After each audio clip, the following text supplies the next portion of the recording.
the ultimate goal that these people have in mind is the goal to create a one world government run by the banking industry, run by the bankers, and they're doing it in sections. The European currency, the euro, and the European Constitution is one part of it. Now they're trying to do it in America with the North American Union, right? And they want to create a new currency called the Amero, right? And the whole agenda is to create a one world government where everybody has an RFID chip implanted in them. All money is to be in those chips, right? There'll be no more cash. And this is given me straight from Rockefeller himself. This is what they want to accomplish. And all money will be in your chips. And so instead of having cash, anytime you have money in your chip, they can take out whatever they want to take out whenever they want to. If they say you owe us this much money in taxes, they just deduct it out of your chip digitally. Total control. Total control. And if you're like me or you, and you're protesting what they're doing, they can just turn off your chip. And you have nothing. You can't buy food.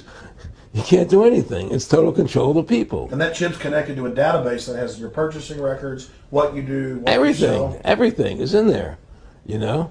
And so they want a one world government controlled by them, everybody being chipped, all your money in those chips, and they control the chips, and they control people, and you become a slave. You become a serf to these people. That's their goal. That's their intentions. Eric, can you be specific about when you met Rockefeller, how it happened in these discussions? I met Rockefeller through a female attorney I knew who called me up one day and said, one of the Rockefellers would like to meet you. I had made a video called Mad as Hell, and he'd seen the video and wanted to meet me and knew I was running for governor of Nevada. So sure, I'd love to meet him. And I met him and I liked him, and he was a very, very smart man. And we used to talk and share ideas and thoughts. And he's the one who told me 11 months before 9/11 ever happened that there was going to be an event. Never told him what the event was going to be, but there was going to be an event. And out of that event, we were going to invade Afghanistan to run pipelines from the Caspian Sea. We were going to invade Iraq, you know, to take over the oil fields, establish a base in the Middle East, and make it all part of the New World Order. And we go after Chavez in Venezuela. And sure enough, later 9/11 happened. And I remember he was telling me how how you're going to see soldiers looking in caves for people in Afghanistan and Pakistan and all these places. And there's going to be this war on terror, which is no real enemy. And the whole thing is a giant hoax, you know, but it's a way for the government to take over the American people. He told you it was going to be a hoax. Oh, yeah. Oh, yeah. There's no question. He says, there's going to be war on terror. And he's just laughing. There's no... Who are we fighting? I mean, why do you think 9/11 happened and then nothing's happened since then? Do you think that our security is so great here that these people who pulled off 9/11, who were able to, can't knock down another plane? Come on, it's ridiculous. 9/11 was done by people in our own government and our own banking system to perpetuate the fear of the American people into subordinating themselves to anything the government wants them to do. That's what it's about, and to create this war, this endless war on terror. And that's why and that was the first lie. And the next lie was going into Iraq, you know, to get Saddam Hussein out with his weapons of mass destruction. That was the next lie. Now, specifically, this was a little over 6 years ago. This was 11 months before 9/11. Yeah. And Nick Rockefeller, who's a lawyer, he's become your friend over the previous years, and he's saying to you that there's going to be this big event, and then out of that we're going to have a war on terror, and it's just going to go on and on. Right, an endless war on terror without any real enemy. That you can never, so you can never define a winner. And did he say that it's going to be perfect because you can't define an enemy? It just goes on and on? Yeah, because you can't define a winner. There's no one to beat, so it goes on and on forever. And they can do whatever they want. They scare the hell out of the American public. Look, this whole war on terror is a fraud.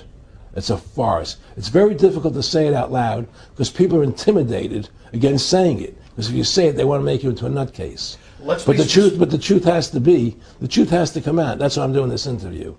The fact of the matter happens to be that the whole war on terror is a fraud. It's a farce. Yeah, there's a war going on in Iraq because we invaded Iraq. And people over there fighting, you know.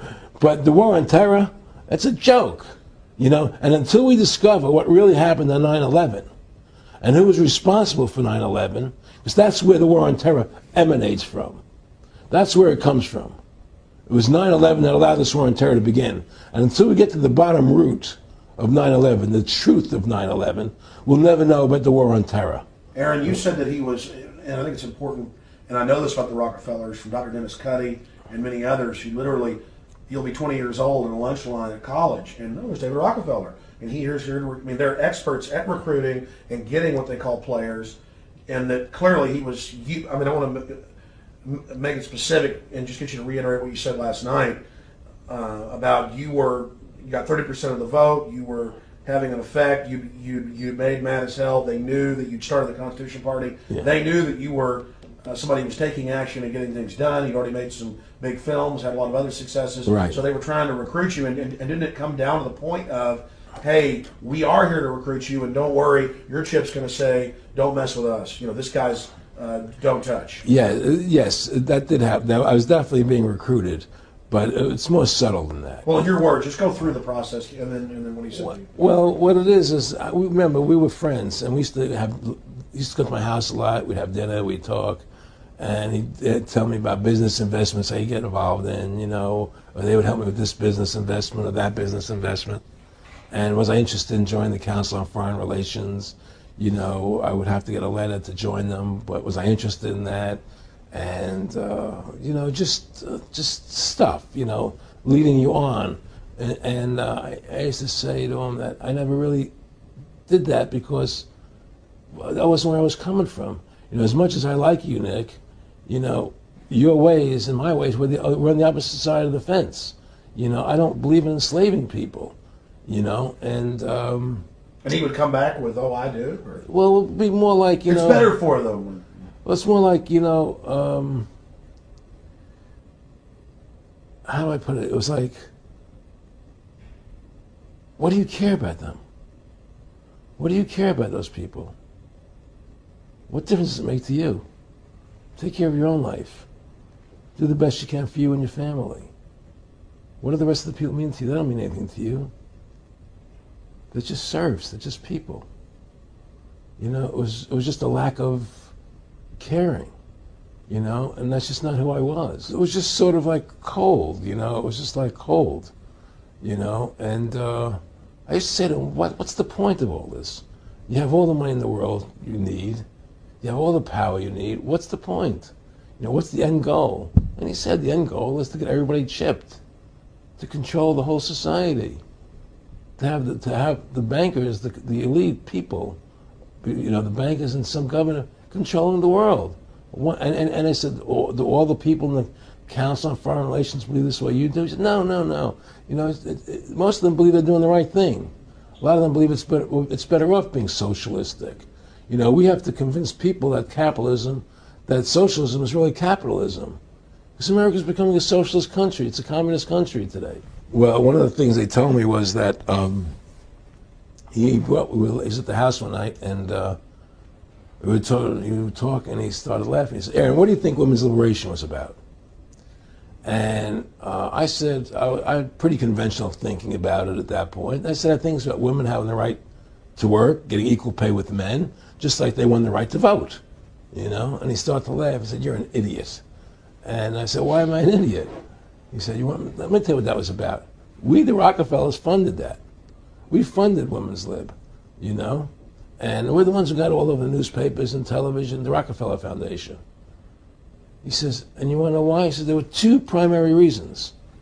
And one reason was we couldn't tax half the population before Women's Lib. And the second reason was, now we get the kids in school at an early age. We can indoctrinate the kids how to think. It breaks up their family. The kids start looking at the state as the family, as the school, as the officials, as their family, not as the parents teaching them. And so those are the two primary reasons for women's lib, which I thought up to that point was a noble thing. You know, when I saw their intentions behind it, where they were coming from when they created it, the thought of it, I saw the evil behind what I thought was a noble adventure.